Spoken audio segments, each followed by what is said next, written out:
A bid to top the podium in the Tour de France takes months of preparation and thousands of kilometres in training. It's all to make sure the legs are ready for what La Grande Boucle has to throw at them. And this year, those legs have some extra bumps to prepare for. Cobbles are back at the Tour. Stage 9's run from Arras to just outside the Roubaix Velodrome, famed as the arrival point for the Hell of the North, will feature nearly 22 kilometres of cobbles over 15 perilous pavé sectors. A taste of spring at the height of summer, and enough to give those dreaming of yellow nightmares.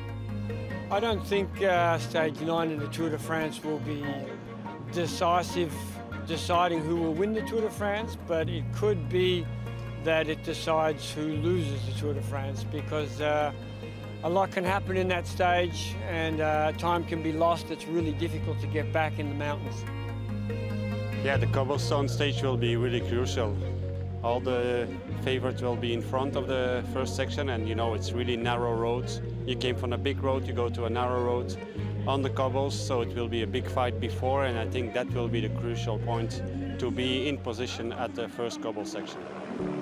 For some, preparation started as early as March, where the world's best three-week specialists found themselves in challenging Flemish one-day racing conditions.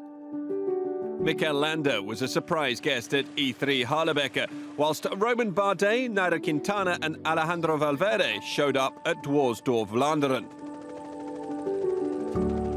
Vincenzo Nibali turned heads at this year's Ronde van Vlaanderen, even provoking the winning move by former Paris-Roubaix champion Nicky Terpstra. Of course, there are some riders that normally they don't come to the classics, but if you do the Tour de France, you don't have a choice, and you have to survive Stage 9.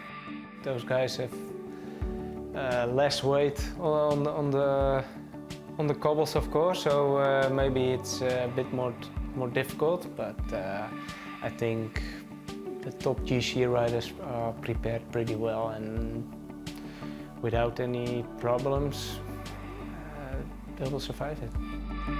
Cobbles are nothing new for the Tour. Last time they featured in 2015, it ended with a GC stalemate. The previous year, however, was a different story, and ultimately the launching pad for Vincenzo Nibali's yellow jersey victory. For me, that was a really bad day.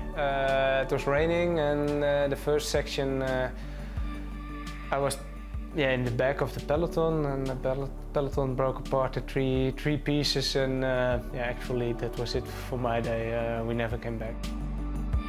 Well, I'm not surprised that Nibali got a good technique. Everybody knows it, but he did a good thing for his GC, of course. Vincenzo is a kind of rider that can do every kind of parcours actually, and this will really help. He's also really, he can really handle his bike, and that's a big advantage for a rider.